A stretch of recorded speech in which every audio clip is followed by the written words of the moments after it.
tardes, compañeros. Buenas tardes, licenciado. Buenas tardes, Lick. ¿Cómo está ese ánimo? Bien. Excelente.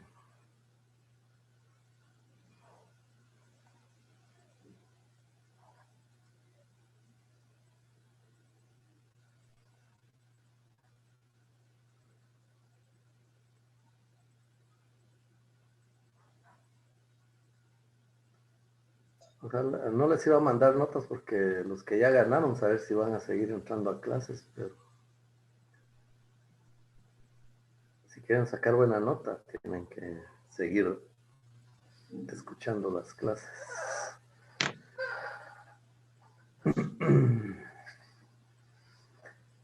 Los que van mal, no hay peor lucha que la que no se hace. Ah, qué maldad. Ay, Dios mío. Muy bien, muy bien. Paul Monzón, ¿cómo va en sus clases? Muy bien. Nítido, en limpio. Miren, ahorita tienen la oportunidad de echarle la culpa a la pandemia. Todo se complicó con estas clases por Zoom, con folletos y tantas cosas, ¿verdad? Pero primero Dios, aquí tenemos que sacar adelante este semestre y el próximo, hasta que venga la vacuna. Muy bien, hoy vamos a tratar de terminar con lo que son los acuerdos de paz. Y calculo, si no terminamos hoy, terminamos el viernes y ya la próxima semana ya solo, sería ya solo la otra semana 2 clases sobre victimología, abuso de autoridad y delitos por omisión, ¿verdad?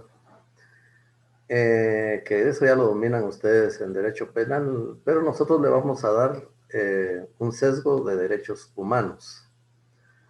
La victimología también es parte de la criminalística y la criminología y del derecho penal, pero nosotros la vamos a ver también desde el punto de vista de la violación de los derechos humanos. Bueno, ya hay 30 compañeros conectados, entonces ya hay quórum. Vamos a iniciar.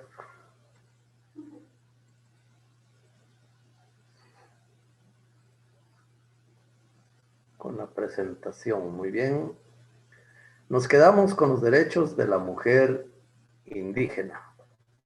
Como platicábamos en la última clase, las mujeres indígenas han sufrido discriminación al doble. Una, por ser mujer, porque la mujer, por nuestro sistema patriarcal, tanto en el área urbana como en el área rural, tanto con los pueblos de ascendencia maya como los garífunas, los xincas, los ladinos, y ahora últimamente los afrodescendientes, ¿verdad? También ya se incluyen, entre que no estaban dentro de los acuerdos de paz, pero ya quieren ser reconocidos como parte de la multietnicidad de Guatemala. Entonces, y ahora agregan otra vulnerabilidad de las niñas mujeres, que ellos sufren al triple la discriminación, por ser niñas, por ser mujeres y por ser indígenas. Entonces, eso es la lucha que se dio para que fueran reconocidos esa discriminación y que fuera sacada del panorama de Guatemala. Los acuerdos de paz se firmaron el último en 29 de diciembre de 1996. Ustedes pueden hacer como... Ustedes se van a graduar, primero Dios, de abogados y notarios y licenciados en ciencias jurídicas y sociales. Entonces, en la licenciatura tienen que investigar, tienen que ser observadores de los fenómenos sociales y jurídicos de Guatemala. Entonces ya es tiempo que ya empiecen a empezar a practicar, a hacer observaciones, y ahorita que ustedes están compenetrando con los acuerdos de paz, para ver si desde 1996, aunque realmente iban a entrar en vigencia la mayoría en 1997. Todo el cronograma, el último cronograma era para que se diera desde 1997. Bueno, entonces, de 1997 a la fecha, ya han corrido muchos soles, muchas lunas. Entonces ustedes se pueden dar cuenta si todavía existe la discriminación, la triple discriminación para las niñas, la doble discriminación para las mujeres indígenas, y la discriminación para las mujeres. Entonces, muchos no han querido reconocer esa vulnerabilidad de la mujer, tanto la mujer que no es indígena con la mujer indígena, sobre la discriminación y la lucha por el poder desigual, del cual abusamos, me incluyo yo, porque más de alguna vez uno siempre de hombre abusa de ese poder que tiene uno sobre la mujer, ¿verdad? Es raro el hombre que no ha tenido alguna actitud machista en su vida. Pero todo eso va cambiando, gracias a Dios, y sí han habido avances. No los que quisiéramos, pero sí han habido. Entonces, platicábamos de que se debería promover una legislación que tipifique el acoso sexual como delito. El Congreso, por X o Y razón, no ha querido tipificar el delito de acoso sexual, no existe. ¿Ustedes por qué creen que será que no quieren? Pero ya dentro de la ley de violencia, de femicidio y otros tipos de violencia contra la mujer, ahí ya prácticamente ya se entra en el ámbito público, el probable acoso en el laboral, ¿verdad? Porque ahí entra el sexual, el económico y el psicológico y el físico, ¿verdad? Aunque en lo laboral y en lo religioso se da más lo sexual, por ese mismo machismo que existe en nuestra sociedad, ¿verdad? Por ese sistema patriarcal. Como les decía en la clase anterior, ya fue creada una Defensoría de la Mujer Indígena, y vieran cómo ha ayudado a los juzgados de paz, porque las mujeres indígenas estaban muy desprotegidas, tanto en sus comunidades como en los municipios, y no tenían quien las apoyara legalmente o judicialmente.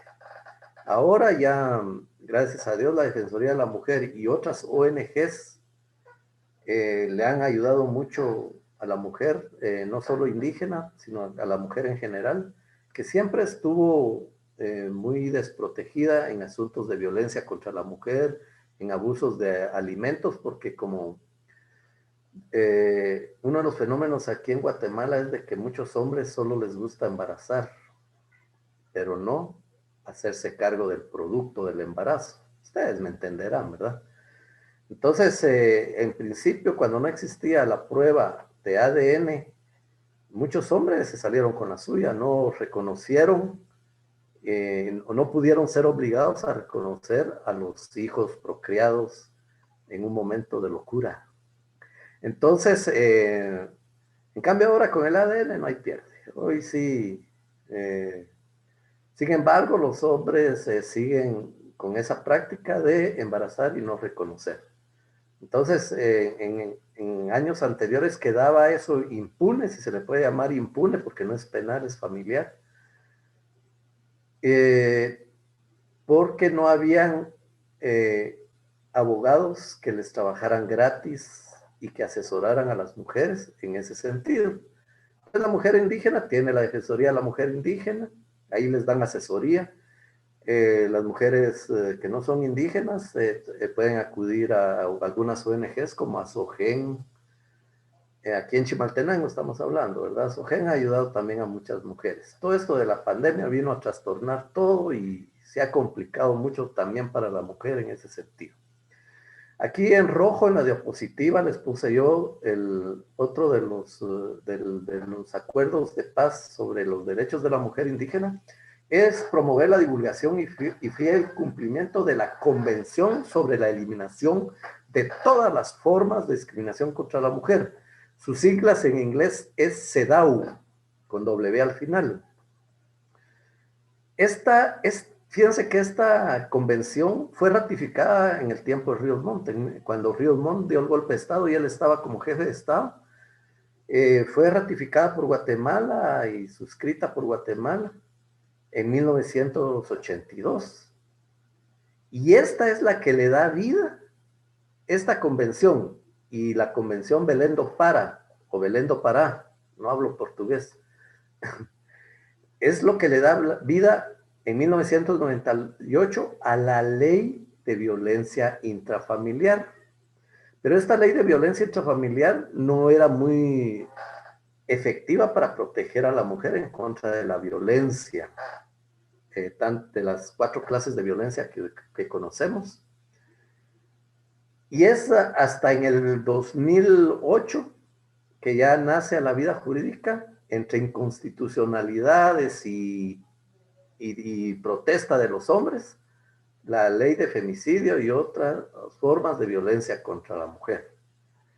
Pero imagínense que desde cuánto ha tardado en evolucionar la defensa de la mujer, desde 1982, que se suscribe, que Guatemala se adhiere a esa convención. Hasta 1998 nace la ley de violencia intrafamiliar, que vino a empezar a dar los primeros pasos para proteger a la mujer. Y hasta el 2008, que ya nace una ley que protege a la mujer contra ese poder desigual de fuerza y de tanto física como económica, sexual y las 4, ¿verdad? Que ha tenido el hombre durante toda la historia sobre la mujer. Entonces, que no se les olvide esta ley porque les va a servir mucho en su derecho penal, en la ley de violencia contra la mujer. Esta es la que le da vida. Aquí fue donde se comprometió Guatemala a legislar sobre proteger tanto a toda la mujer, ¿verdad? Pero entró entre los derechos de la mujer indígena, ¿verdad? Pero esta ley protege a todas las mujeres. Algunas mujeres han abusado de esa ley, pero será el 1 o 2% que saben de leyes y tienen amenazado al esposo, a la pareja. Entonces, incluso laboralmente se han aprovechado también para perjudicar al jefe, tantas cosas, ¿verdad? Pero es una minoría y no por esa minoría se va a quitar esa ley. Muy bien, el convenio sobre pueblos indígenas y tribales, el convenio 169, ya la platicamos, también quiero que lo tomen muy en cuenta. Este convenio es el que viene a darle vida a los derechos de los pueblos indígenas, que no se han cumplido, que cuesta que los cumplan. Hablábamos de las mineras, hablábamos de las hidroeléctricas, en el cual los pueblos donde están esas riquezas de oro, de plata y otros minerales que no sabemos que explotan aquí en Guatemala, se van a otros países y los pueblos originarios son los menos beneficiados con las ganancias que se dan ahí. Con el idioma, vamos a ver más adelante, es muy importante aquí en Guatemala porque como yo les decía, aquí en Guatemala se maneja, es multilingüe, Guatemala es multilingüe. Entre sus riquezas culturales, Guatemala tiene muchos idiomas y muchos dialectos. Entonces, en la Constitución, no sé si es la de 1956, la de después del golpe, aparecía todavía como idioma oficial el español. Entonces, eso ya terminó. Ahora el idioma español no es el oficial. Ya se toman en cuenta los idiomas mayenses, ¿verdad? Y los que no son mayenses, porque el garífuna no es mayense y sin embargo es un idioma entre inglés, caribeño y español. Igual que el xinca. El xinca dicen que ya casi desapareció, pero es un idioma que existe aquí en Guatemala, aunque lo hablen solo 2 o 3, aunque lo están queriendo rescatar, pero es un idioma.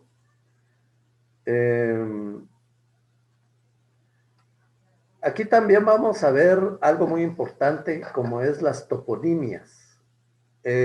Aquí era que el gobierno se tenía que comprometer a, número uno, respetar los nombres y apellidos indígenas o el que ya se trae por milenios y que quiso ser cambiado por nombres y apellidos occidentales, más que todo españoles. Aunque ahí ha habido cierta tergiversación, porque ahora hasta nombres portugueses, nombres en inglés. Yo tuve un alumno que se llamaba Ronaldinho, pero eso ya es afición al fútbol, ¿va? Pero en esto se refiere a los pueblos indígenas, que es una toponimia. Fíjense que cada lugar, antes de que vinieran los españoles, ya tenía sus propios nombres mayas. Incluso los nombres que trajeron los españoles, que pusieron, por ejemplo, Escuintla, ese no es un nombre maya, ese es un nombre de los pueblos náhuatl, de los que acompañaron a Hernán Cortés, perdón, a Pedro de Alvarado, que los traían de México, y ellos, los que venían con los españoles, les fueron cambiando el nombre a los lugares. Escuintla, ustedes miran que en México escuintle le dicen a los niños, ¿verdad? Entonces es una palabra de pueblos mexicanos, indígenas, pero mexicanos, no guatemaltecos. Entonces la toponimia trata de rescatar de que, por ejemplo, si anteriormente tenía un nombre y que fue cambiado con el tiempo por las nuevas autoridades, ya sea españolas o criollas o liberales o conservadores o militares, tenían derecho a volver a ponerle los mismos nombres que tenían ciertos lugares. Eso es la toponimia, la investigación de los nombres antiguos y que fueron cambiados. Por ejemplo, vamos a suponer que Chimaltenango, ¿verdad? Anteriormente tenía otro nombre. Por ejemplo, Salamá. Allá es donde yo conozco. Antes no se llamaba Salamá, se llamaba Tezulutlán. ¿Verdad? Tezulutlán viene a ser como lugar de tecolotes, algo así. Pero ya vienen y le cambian el nombre a Salamá. Y así, eso es la toponimia. Entonces, eso fue algo, esa pregunta me la hicieron, por cierto, cuando me examiné de mi privado en 1997. Me la hicieron y menos mal que ya me había leído los acuerdos de paz. Entonces, es importante que sepan que cada lugar tenía sus nombres originales y que si querían esos pueblos, les volvían a poner, les podían volver a poner los nombres originales a su lugar. Ahora, si lo querían dejar así como estaba, pues estaba bien también. Algo muy importante también en los acuerdos sobre este acuerdo es sobre la espiritualidad. Miren, jóvenes, la espiritualidad de Occidente no es igual a la espiritualidad de los pueblos mayas, porque la espiritualidad que ya se ha perdido mucho en el ámbito maya es la famosa palabra, que no se les vaya a olvidar esta palabra, y es la cosmovisión. La cosmovisión es que la visión de ellos no se refiere internamente solo a ellos, sino que ellos toman en cuenta toda la naturaleza. A la tierra le llaman madre tierra. A los antiguos que ya se murieron les llaman abuelos o tatas. Entonces ellos conviven con la naturaleza, son parte de la naturaleza. Ese es el pensamiento y ustedes lo pueden ver, como vamos a ver más adelante en el uso del traje. Ellos lo plasman en pinturas, en sus trajes. Entonces es muy importante la espiritualidad, la cual no ha sido respetada con ellos, porque si ustedes recuerdan, cuando vinieron los españoles, implantaron la religión católica. Entonces les cambiaron toda la cosmovisión, quisieron cambiarse, no pudieron. Todavía hay pueblos que tienen la pureza de su cosmovisión, tanto así que estuvieron ocultos durante mucho tiempo la religión maya, no era reconocida. Ahora ya hay hasta guías espirituales mayas que hacen sus ceremonias en lugares sagrados como Isinché, Gumarcaj, y cada vez que ellos tienen alguna actividad, ellos hacen le podríamos llamar su rito religioso. ¿Por qué? Porque ahora ya eso sí se ha logrado en gran manera, no en su totalidad, el respeto a la espiritualidad de los pueblos mayas. Entonces, el gobierno se comprometió en esos acuerdos a respetar ese ejercicio de la espiritualidad en todas sus manifestaciones. Les dieron permiso a practicarlas. Fíjese que antes miraban practicando una ceremonia maya y le llamaban, están haciendo brujo. Y esa parte de la brujería y aparte la espiritualidad maya. La brujería existe en Europa, existe en todos los países del mundo, pero es diferente ser brujo a ser guía espiritual. Pero como aquí la discriminación siempre viene a tergiversar todo. Miren lo que le pasó a este señor allá en Poctum Petén, en una aldea, que él se dedicaba a la investigación de las plantas medicinales. Él era guía espiritual. Y sin embargo, como los quechís también son muy supersticiosos, hay mucha superstición, ya lo confundieron con un brujo. ¿Por qué? Porque a alguno de una religión cristiana les empezó a meter en la cabeza que lo que hacía era brujería. Y el problema, fíjense jóvenes, cuando a un quechí, no sé si en los otros pueblos, yo porque conviví con los quechís en Sayaché, cuando ellos sueñan algo, ellos le dan vida a sus sueños. Y entonces, supuestamente él había soñado a cierta persona y que lo soñaron y alguien levantó la bola y murió esta persona, solo le indicaban la muerte de un pariente de los que lo mataron quemado. Entonces, es porque no entendemos la espiritualidad de los pueblos mayas. Aunque fueron otros mayas los que le prendieron fuego a este señor, a este guía espiritual, pero fueron influenciados por otras personas. Entonces, todo eso, miren, hay tanto que avanzar aquí en Guatemala y no se ha logrado. Bueno, entonces eso es, los guías espirituales había que respetarse. Con el uso del traje, muchos les decían, sí, eso es un uniforme que se les pusieron para que no huyeran de sus pueblos, donde los redujeron y todo eso, pero eso al principio tal vez fue verdad, pero ellos lo hicieron tan suyo que plasmaron toda su cosmovisión. Ustedes miran en los huipiles, es un arte, y que se están robando los extranjeros ese arte. Los venden a grandes precios en las mejores lugares de modas del mundo, Nueva York, Milán. Se están robando la cultura. ¿Y qué beneficio tienen nuestros pueblos mayas? Ni uno. Entonces, incluso dentro de los trajes indígenas está plasmada la espiritualidad y la cultura de los pueblos mayas. También se habló sobre una reforma educativa con respecto a los pueblos mayas. Hubo un problema cuando, por ejemplo, primero que se deberían de dar las clases en el idioma de cada lugar. Y por supuesto tampoco se obligaba a quitar el español, porque lo que se trataba era de que tuvieran los mismos derechos y los niños que recibieran sus clases en su idioma materno y no solo en español. Otro problema era que se le daba a las personas de las comunidades la facultad de proponer y quitar maestros. Ahí fue donde hubo un choque entre el magisterio. El Ministerio de Educación lo puso en práctica un año. Y hubo porque muchos padres de familia, aprovechando su poder, metieron a familiares y de la misma comunidad a trabajar como maestros.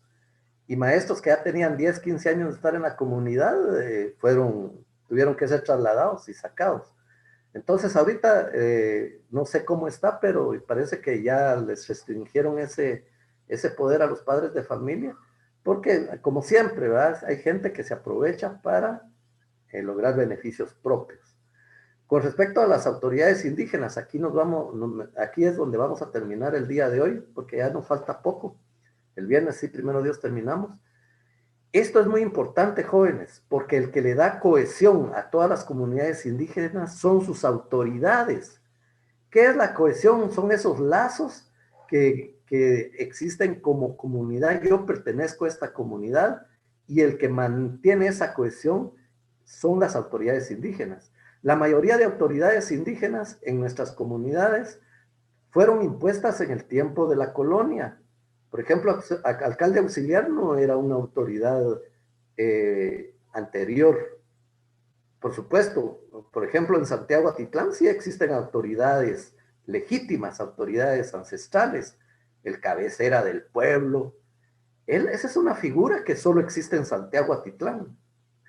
Pero en las otras comunidades ya pusieron, por ejemplo, alcaldes auxiliares, alcaldes indígenas, pero como les digo, les fueron impuestas las cofradías, los ministriles, son nombres españoles, pero que ellos las hicieron propias. Al principio ponían en una comunidad como alcalde indígena al que había sido un cacique, un jefe tribal. Entonces la gente los respetaba. Y todavía, ahorita se están queriendo rescatar en muchos pueblos las autoridades indígenas. Y eso sí es producto de los acuerdos de paz, porque en cada comunidad siempre se ha querido imponerles otras autoridades. Por ejemplo, en el tiempo de Ubico les impusieron los comisionados militares, que esa es una figura que no existía dentro de las autoridades. Ahora, sin querer, también el organismo judicial está introduciendo una figura del facilitador judicial, que es un auxiliar del juez de paz, pero que no es autoridad supuestamente, pero ellos lo miran como autoridad porque ayuda a resolver problemas, asesora a las personas. Pero yo siento, esa es mi opinión, de que les están introduciendo otra figura que no lo quieren dar el cariz de autoridad, pero que está compitiendo en las labores del alcalde auxiliar, porque el alcalde auxiliar es el que resuelve problemas en las comunidades. Ahora le mandan a un facilitador judicial que le está, han habido choques. Yo tengo uno en Balanyá, en una aldea que está ahí, un caserío, Chichilón, y han habido roces entre el facilitador y los alcaldes auxiliares, porque el alcalde auxiliar dura en su periodo 1 año y es electo o elegido en asamblea. Cada fin de año eligen a los alcaldes auxiliares. Esa es la democracia directa pura, la que se vive en las aldeas, con la elección de sus autoridades locales. Entonces, estos acuerdos son muy importantes, pero que han tenido jóvenes un choque. ¿Por qué? Porque nadie puede ignorar que el derecho constitucionario, que ahora se le llama, al derecho constitucionario se le llama derecho de los pueblos mayas. Ahorita, ¿qué es ese derecho constitucionario? Son las normativas tradicionales de los pueblos. Ellos tienen sus propias formas de resolver sus problemas. Ellos resuelven problemas y que nunca llegan a lo oficial, a la justicia oficial. Entonces ese derecho colectivo de los pueblos mayas no ha querido ser reconocido en su totalidad. Por eso es que no le han querido dar jurisdicción. ¿Saben qué es jurisdicción? ¿Qué es jurisdicción? Eso ya lo vieron en teoría del proceso. ¿Quiénes tienen jurisdicción aquí en Guatemala según la Constitución? Solo los jueces y magistrados. Entonces, no se les ha querido dar esa facultad de darles jurisdicción, porque dice que choca con la Constitución. Pero aunque no lo reconozcan, ya en las comunidades ya toman sus propias decisiones, resuelven problemas graves. Y ya, gracias al bloque de constitucionalidad, esos fallos han sido apoyados tanto en casación por la Corte Suprema de Justicia como en amparos, en constitucionalidades, en la Corte de Constitucionalidad. Entonces, aunque en la Constitución no se le ha dado jurisdicción a los pueblos mayas, ya con el bloque de constitucionalidad, que si da tiempo la próxima clase vamos a platicar qué es el bloque de constitucionalidad, ya tácitamente se les ha dado jurisdicción a los pueblos, a las autoridades indígenas, para que apliquen su derecho colectivo de pueblos mayas, o derecho constitucionario, aunque el derecho constitucionario está mal aplicado porque casi todos los pueblos tienen derecho constitucionario. En cambio, la justicia maya es un derecho colectivo que varía en ciertos lugares, pero que tiene las mismas raíces entre los pueblos mayas. Entonces, es muy importante esto, jóvenes, de que ustedes vayan analizando si se han cumplido o no los acuerdos de paz en todo lo que... Aquí un resumen les estoy dando, miren que son un montón de acuerdos. Entonces, si da tiempo en la próxima clase, vamos a ahondar un poquito sobre ese problema de por qué no les quieren dar jurisdicción a las autoridades mayas. ¿Qué problemas se ven? ¿Por qué se oponen algunos grupos? Entonces, ya para dejar como introducción para la otra clase, vamos a ver los acuerdos sobre el aspecto socioeconómico y situación agraria. Ese no se ha cumplido en su mayoría porque la situación agraria sigue igual. Las mejores tierras siguen en pocas manos. No ha habido una revolución agraria como la que quería hacer Jacobo Arbenz Guzmán con su decreto 900 de que todas las tierras ociosas y las que hay familias, pocas familias, que tienen grandes extensiones de caballerías de tierra, por podérselas quitar por medio de la ley. Así como hicieron en el libramiento de Chimaltenango, ¿verdad? Recordarán qué figura utilizó el gobierno para expropiar a algunos que no querían vender y querían vender pequeñas parcelas a precios millonarios. Entonces tuvieron que aplicar en el Congreso, se los dejo de tarea, que cómo utilizaron eso para expropiar al